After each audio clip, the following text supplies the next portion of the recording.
స్వచ్ఛమైన నాణ్యమైన గౌదర్పార్ పూజా ఉత్పత్తులు www.gaudarpar.com ద్వారా ఆన్లైన్ లో ఆర్డర్ చేయండి. మీ ఇంటిని దేవాలయంగా మార్చుకోండి.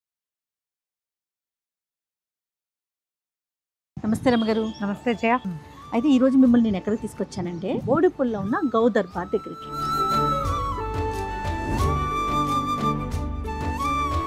పూజకి సంబంధించిన అన్ని సామాన్లు కూడా ఇక్కడ తయారు చేస్తున్నారు.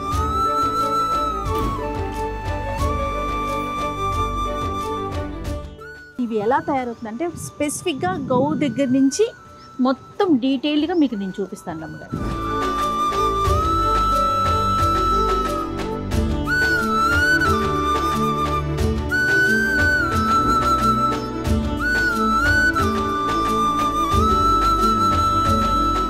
రమ్మగారు, మనము గౌదర్బార్ యూనిట్ లో ఉన్నాం కదా, అగరబత్తులు ఇక్కడ మ్యానుఫ్యాక్చరింగ్ జరుగుతూ ఉంది రమ్మగారు. అంటే మ్యానుఫ్యాక్చరింగ్ అయిపోయింది, ప్యాకింగ్ జరుగుతోంది. సో వీటి డీటెయిల్స్ దీని గురించి మనకి ఎక్స్ప్లెయిన్ చేయడానికి దినేష్ గారు ఉన్నారండి. నమస్తే దినేష్. నమస్తే అండి. నమస్తే అండి. 3 వేరు కనిపిస్తున్నాయి. ఏమేంటండి అవి? ఒకటి జాస్మిన్ అండి, అది వుడ్స్ అండి, ఓకే, రోజ్ పింక్, ఇది రోజ్. రోజ్ అండి.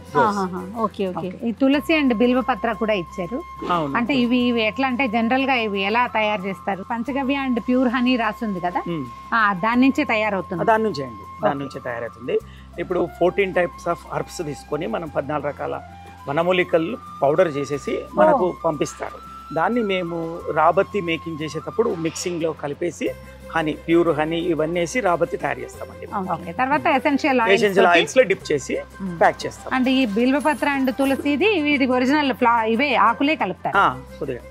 ఏదైనా అంటే ఆయిల్ కూడా వెయ్యాలా, ఆకులు కొద్దిగా వేస్తారన్నమాట. సాధారణంగా మనం ఇంట్లో ఏమన్నా అగరబత్తులు వెలిగించినప్పుడు వాసన చాలానే బాగుంటుందండి. కొన్ని స్మెల్ బాగుంటుంది, కానీ కొన్నింటికి కళ్ళల్లో నీళ్లు రావటం, ఉక్కిరి బిక్కిరి అవుతున్నట్టుగా, అంటే కొంచెం మసి కూడా వస్తుంది. ఇవి కోల్ ఫ్రీ అని ఉంది క్లియర్ గా. అంటే ఏమంటే ఈ న్యాచురల్ ఎసెన్షియల్ వాడడం వలన ఈ కళ్ళు మంట, తలనొప్పి రావు. ప్లస్ మన అగరబత్తి వెలిగిస్తే పంచగవ్య పౌడర్ ఉండడం వలన దోమలు కూడా రావండి. అంటే వాసన ఒకటి చాలా బాగుంది, ఎక్కువగా లేదు, కొంచెం మైల్డ్ గా ఉంది. అంటే బేసిక్ థింగ్ ఈ పంచగవ్యము తేనె అవ్వడం, తేనె బేసిక్ థింగ్ గా ఉండటం ఎలా కుదిరింది? అట్లా చేస్తారా? స్వామీజీ గారు ఒక శివరావు గారు అని ఉండేయండి, 18th సెంచరీ ఫార్ములా అంటే ఇది. అలాగా వాళ్ళు దాన్ని ట్రయల్ చేసి దాన్ని అంతా సక్సెస్ అయినాక మనకు చెప్పి మనం ఆ ప్రొసీజర్ ఫాలో అవుతున్నాం. వీటి డ్రైయింగ్ అది ఎట్లాగా? న్యాచురల్ డ్రైయింగ్ అండి, మనం ఏం ఆర్టిఫిషియల్ డ్రైయర్స్ ఏమి ఉండవు మన దగ్గర. అంటే ఎట్లా చేస్తారండి? జస్ట్ ఒక ఫ్యాన్ ఉంటుంది డ్రైయర్ కి, దానిలో రాబత్తి కొట్టినవన్నీ స్టాండర్లో పెట్టుకొని దాన్ని డ్రైయర్ లో పెట్టేసి ఒక దాదాపు 18 hours ఫ్యాన్ ఆన్ చేస్తారు, ఆటోమేటిక్ డ్రై. అయితే ఇట్లాంటి సీజన్ లో డ్రై కాదండి, వర్షాకాలంలో ఉండాలి, కొద్దిగానే వేడి ఉండాలి. ప్రాసెస్ కి ఎన్ని రోజులు పడుతుందండి? ఒక అగరబత్తి మొత్తం ప్రాసెస్ మొదటి నుంచి చివరి దాకా, అంటే పౌడర్ సేకరించడం దగ్గర నుంచి మా ఇంటికి చేరేదాకా దాదాపు 3 to 4 months పడుతుందండి. అబ్బో, 3 నుంచి 4 నెలలు ఖచ్చితంగా. పొడి అంతా డ్రై అవ్వడానికి, ఈ పర్ఫ్యూమ్ అనేది ఆ మగ్గ పెడతాం, మళ్ళా దాన్ని ప్రొసీజర్ ప్రకారం బ్లెండింగ్ చేయడము. ఇవి 24 days ఉంటుంది బ్లెండింగ్. డైలీ 2 times బ్లెండ్ చేసి తర్వాత అగరబత్తి మీదకి ఎక్కిస్తాం. మళ్ళీ అది డ్రై కానిక ఒక 1 day, దాని తర్వాత ప్యాకింగ్ చేస్తాం. అంటే ఇది అంతా హ్యాండ్ మేడ్ అనాలా లేకపోతే మెషిన్? రాబత్తి మట్టుకు ఇప్పుడు మెషిన్ మేడ్ అండి. ఒకప్పుడు ఉండే, ఒక 30 ఏళ్ల కిందట ఉండే. ఇప్పుడు తయారు చేసే వాళ్ళు కూడా దొరకడం లేదు, ఆటోమేటిక్ గా తగ్గిపోతుంది. అంటే మిషన్ లో వచ్చేసినాక వాళ్ళ అవసరం ఉండడం లేదు. ఈల్డ్ బాగుంటుంది, ఎక్కువ వస్తాయి కదా ఒకేసారి, ఎక్కువ వస్తుంది. ఒక మనిషి మాక్సిమం అంటే ఒక 5 కిలో కొట్టగలరు. అదే మనం అగరబత్తి మిషన్ అయితే ఒక మనిషి 60 కిలో చేయగలుగుతారు ఒక రోజుకి. ఇవి అగరబత్తీలు కాకుండా ఇంకా ఈ ధూప్ స్టిక్స్ లాంటివి కూడా, కప్ ధూప్ ఇవి కూడా చేస్తామండి. అవి వేటితోటి? అది కూడా అది కూడా పంచగవ్య పౌడర్. ఇవన్నీ ఇప్పుడు మన పూజా విధానంలో ధూపం, దీపం, నైవేద్యం వీటికి ప్రాధాన్యం ఇస్తాం కదా. సో ధూపం, దీపం రెండు కూడా మన దగ్గరే తయారవుతా ఉన్నాయి కదా. వీటికి సంబంధించి ప్రత్యేకమైన ఎలాంటి జాగ్రత్తలు తీసుకుంటున్నారండి? వీళ్ళు బయట దొరికేటివన్నీ కెమికల్ బేస్డ్ అండి. ఇప్పుడు కబ్దూప్ ఉంటుంది, వాళ్ళు కబ్దూప్ లో ఒరిజినల్ సాంబ్రాణి ఎవ్వరు వాడరు, కాస్ట్ ఎక్కువ అని వాడరు అనమాట ఒరిజినల్ సాంబ్రాణి.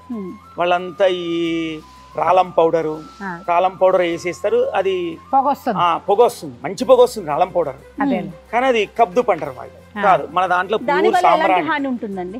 ఇంకా జనరల్ గా మంచిది కెమికల్స్ కాదు హెల్త్ కి మంచిది అంతేనా కాదు, రమణ? ఆటోమేటిక్ గా హెల్త్ కి మంచిది కాదు, ఓకే ఓకే కండ్లు కూడా మండుతాయి. అది రోజువారీ ఓసారి అయితే ఏం కాదు జయ, మనం ప్రతిరోజు అదే పొగబెట్టి సాధారణంగా పొగ అనగానే ధూపం అవును. మనం బాగా ఇట్లా చూపించాలనుకుంటాం, అవును. పైగా అది వెలిగించేసరికల్లా ఒక్కసారి ఇట్లా ఉవ్వెత్తున వస్తుంది కదా, అంత పొగ రెగ్యులర్ గా పీల్చడం అంత మంచిదేం అంత సేఫ్ కాదు. రోజువారీ కష్టం కదా. అవునండి. సో ఇది మన దగ్గర ప్యూర్ అంటారు. మన దగ్గర ప్యూర్ సాంబ్రాణి నుంచి తయారు చేస్తాం మనం. ఈవెన్ కప్ ధూప్ కానీ, ఇప్పుడు ధూప్ కోన్స్ ఉంది, ధూప్ కోన్స్ లో కూడా మనం ఈ యజ్ఞధార అని మన ప్రోడక్ట్ ఉందండి ఒకటి. దాంట్లో స్పెషల్ గా స్వామీజీ గారు ఈ వనమూలికల పౌడరు, దాంట్లో తేనె, ఇవి ఒకటి దాంట్లోనే లైట్ గా పర్ఫ్యూమ్, మళ్ళీ మేము పర్ఫ్యూమ్స్ వాడేది కూడా నాన్ హజార్టస్ సర్టిఫికేషన్ ఉండేది వాడతాం మనకు. సేఫ్ సైడ్ గా ఉండేవి ఖచ్చితంగా వాళ్ళు సర్టిఫికేట్ ఇస్తారు కూడా మనకు, అవే యూస్ చేస్తామండి. ప్రతి విషయంలోనూ చాలా జాగ్రత్తలు తీసుకొని మరి తయారు చేస్తా ఉన్నారు. చాలా బాగుందండి. అగరత్తుల వాసన అయితే చాలా ప్రాణం నిండిపోయేలాగా ఉంది. వీళ్ళు పనిచేసే విధానం కానీ, ప్యాకింగ్ కానీ, ప్రతిదీ అంటే ఈచ్ టు ఈచ్, ప్రతి ఇంచ్ టు ఇంచ్ చాలా జాగ్రత్తలు తీసుకుంటా ఉన్నారు. చాలా సంతోషం అండి. ఇంకా ఎలాంటి జాగ్రత్తలు తీసుకుంటారు దినేష్ గారు? మేము ఇప్పుడు జాస్ పౌడర్ అని అంటారండి, చెట్టు నుంచి తయారవుతుంది అది, గమ్ము గమ్మింగ్ చెట్టు నుంచి వస్తుంది, అది నేచురల్, అది దాన్నే యూస్ చేస్తాం. అంటే కెమికల్ పౌడర్, కెమికల్ ఏది ఉండదండి మన దాంట్లో. అని ప్రతిదీ మనం చెక్ చేసి పర్చేస్ చేసినప్పుడు కూడా చాలా జాగ్రత్తలు తీసుకొని పర్చేస్ చేసి దాన్ని ఒకసారి మనం ట్రయల్ చూసినాకనే మనం ప్రోడక్ట్ ఇస్తాం. అంటే ఈ పుల్లలు అవి కూడా మీరు అడవుల నుంచి సేకరించేవి? అంతేనండి. అంటే జనరల్ గా బొగ్గు పొడి వాడతారు కదా అగరవత్తుల్లో, అవునండి. మీరైతే అది అసలు లేదు, అందుకనే కోల్ ఫ్రీ అంటున్నారు. అవునండి. ఈ బొగ్గు పొడి వాడడం వలన కూడా ఈ కండ్లు మంట వచ్చేస్తుంది, ఇరిటేషన్ వచ్చేస్తుంది, తలనొప్పి వస్తుంది, ఇవన్నీ ఉంటాయండి. దాదాపు మేము 1.5 years కష్టపడ్డామండి. ఇవన్నీ వేస్తే మనకు బత్తి రాకుండా. ఎట్లా నేను గుజరాత్ వెళ్ళాను, అక్కడ సెట్ అయిందండి. కర్ణాటక తిరిగాను, ఇక్కడ మన యూపీ వెళ్ళాను, అక్కడెక్కడ నాకు కాలే, మన గుజరాత్లో సెట్ అయిందండి. మాకు ఈ ఫార్ములేషన్ అంటే మనకు కావాల్సిన పదార్థాలతోని తయారు చేస్తే అగరబత్తి వస్తుందా లేదా అనేది అక్కడ సక్సెస్ అయిందండి మాకు గుజరాత్లో. చాలా సంతోషం అండి. ఏం కదరమ్మ గారు, సువాసన బాగుంది. రెండోది ఏంటంటే ఇందులో నుంచి పొగ రాదు, కాలుష్యం రాదు, తర్వాత ఏమో అలర్జీస్ అవి రాకుండా ఉంటాయి. ఇప్పుడు భక్తునికి అనుసంధానం అయింది ఇదే కదా గోదర్బార్ అని చెప్పాలి. కాదురమ్మ గారు, ప్రతిరోజు నిత్యం ఇంట్లో వాడేది మనం అగరబత్తులు సాధారణ ప్రతి ఒక్కరూ వెలిగిస్తూ ఉంటాము.